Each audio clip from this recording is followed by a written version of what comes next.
أولاد كتير جدا عندهم توحد بيشتكوا من صعوبة في الكتابة، والمشكلة دي بتواجه الأولاد كتير جدا، خاصة لو مستواه ابتدى يتقدم وابتدى يدخل على مرحلة المدرسة، بيتكلم كويس، بيتعامل نوعا ما، بنيجي عند مشكلة الكتابة وبتبقى فعلا مشكلة كبيرة يمكن بتعوق ان هو كمان يكمل في المدرسة. النهاردة هنتكلم على أسباب ان طفل التوحد عنده مشاكل في الكتابة، وإيه الحلول اللي احنا ممكن نعملها عشان نحسن الكتابة عند أطفال التوحد. خليكم معنا.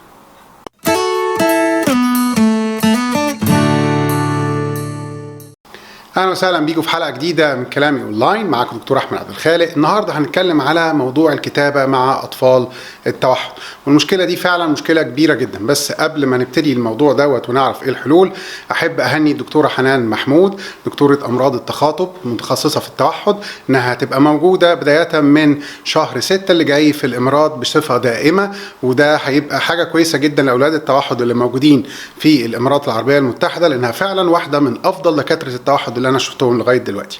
نرجع لموضوعنا.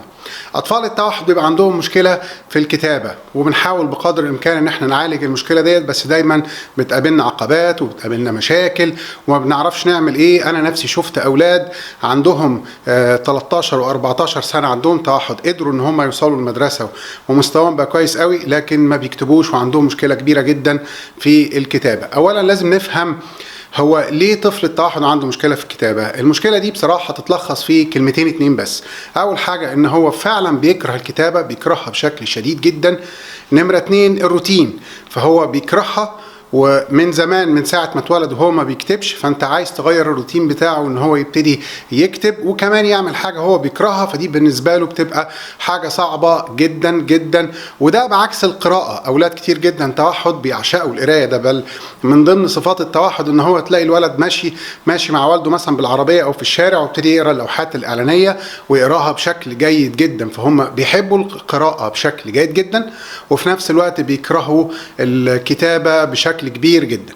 اول حاجه عايزين نعرفها، احنا امتى ممكن نبتدي تدريبات التوحد للاطفال، تدريبات الكتابه لاطفال التوحد. بنبتدي يعني ما ينفعش باول حاجه اعملها مع طفل التوحد ان انا ادربه على الكتابه، لازم في الاول يكون جاهز ومتحضر سلوكيا وكلاميا قبل ما نبتدي قصه الكتابه. يعني الولد لازم يكون بيعرف يجلس فتره طويله، لازم تكون فرط الحركه ابتدى يقل، لازم الولد يكون عنده طاعه اوامر، والحاجتين دول بالذات. وانا عامل فيديوهين عشان الموضوع دوت. الفيديو الاولاني عن ازاي تخلي طفل التوحد مطيع ملتزم خلال 30 يوم، والتاني التخلص من فرط الحركه. دول فيديوهين ارجعوا لهم. لما الولد يبقى كويس في الحاجتين دول، مع ان هو ابتدى يتكلم وفيه شويه كلمات، ساعتها نقدر نبتدي ندربه على الكتابه. النقطة الثانية، في اعتقاد خطأ شائع بيقول ان مشكلة الكتابة سببها ضعف في عضلات الايد، والكلام ده للأسف الشديد خاطئ جدا. والدليل على كده، شوف طفل التوحد وهو بيلعب بالألعاب بتاعته، بيقدر يمسك الألعاب يحطها مكانها، يفك حاجات، يحط حاجات، فبالتالي هو فعلا ما عندوش مشكلة في العضلات، وفي منهم كمان بيعرف ياكل. فهو القصة ماسكه الكتابه فقط لا غير. زي ما قلت لكم، هو الروتين والكره. وعشان نحسن موضوع الكتابه دوت، احنا محتاجين 6 خطوات هنبتدي نعملهم عشان الموضوع ده يبتدي يتحسن.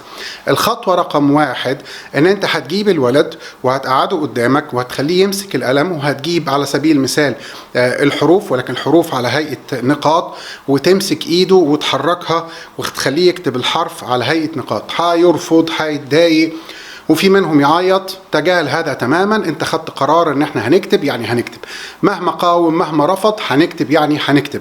هيشد ايده وما يشدش ايده هنكتب يعني هنكتب. وتصر اصرار شديد جدا ان احنا هنكتب. وغالبا المده بتبقى حوالي، تدريبات الكتابه كل يوم بتبقى 10 دقائق، فال10 دقائق دول على سبيل المثال هنكتب 5 حروف، هتمسك ايد الولد والولد هيبتدي يكتبها مهما كانت رد فعل، وهنفضل كده لمدة اسبوع. احنا كل خطوة من الخطوات اللي قلناها دي تقريبا مدتها من 5 ايام لاسبوع. بعد ما بينتهي الخطوة الاولى بنبدأ في الخطوة الثانية، نفس القصة. هنكتب 10 دقائق 5 حروف على النقاط، هتمسك ايده، ولكن الاختلاف الاسبوع دوت ان انت مش هتمسك ايده بشكل كامل من اول حرف لغاية اخر حرف، لا، انت هتمسك ايده وتسيب له في النص مسافة هو يبتدي يحرك ايده بنفسه. ماشي، يعني تقريبا هتبقى انت 70% متحكم و30% تسيب بعض التحكم لابنك. واول ما تلاقي منه بادره ان هو ابتدى يحرك ايديه هتشجعه برافو حبيبي وتحضنه وتكافئه وتديله شوكولاته عشان خاطر ابتدى ياخد بعض البادره الجيده ان هو يبتدي يحرك ايده ولو حتى 30%. الخطوة رقم 3 برضو هتمسك ايد الولد، هنبتدي نمشي على الحروف النقاط زي ما عملنا الخطوتين اللي فاتوا، لكن هتسيبه بقدر الامكان اغلب الوقت هو اللي بيحرك ايديه وانت اللي ماسك ايده. طبعا اي بادرة منه هنشجعه بقوة جامد جدا. الخطوة اللي بعدها الخطوة رقم 4 ان انت هتسيب له المجال ان هو يكتب، بس انت مجرد مش ماسك ايديه زي ال3 خطوات اللي فاتت، لا انت يا دوبك بتبقى لامس ايده وتسيبه هو يكتب ال10 دقايق دول. طبعا هنشجعه وهنكافئه لما هو يبتدي يلتزم وينفذ المطلوب.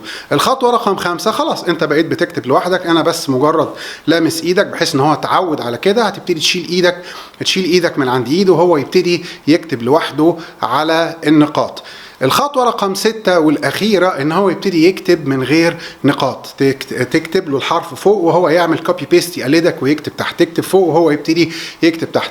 دول 6 خطوات تقريبا، الخطوة الواحدة بتاخد من 5 أيام لأسبوع. في آخر الخطوات ديت أنت هتنجح إن الولد يبتدي يكتب ويبتدي يتعود على الكتابة، وكل يوم لازم يبقى فيه 10 دقايق حتى لما نوصل لمرحلة إن هو بيكتب الحروف لوحده تبتدي تطورها، يبتدي يكتب كلمات صغيرة، يكتب كلمات طويلة، يبتدي يكتب جملة من كلمتين. خلاص أنت دايما طفل التوحد أنت مشكلتك معاه في البداية، لما بتعدي البداية الأمور بتمشي سهلة بعد كده، فأنت تقاوم الفترة اللي هو هيبتدي يقاومك فيها في الأول ويتمرد فيها ويرفض انه يدخل روتين جديد في حياته. انت بتضغط عليه عشان خاطر ينفذ الكلام ده، وزي ما قلنا اي بادرة منه ان هو يتعاون معاك هتكافئه وبشدة.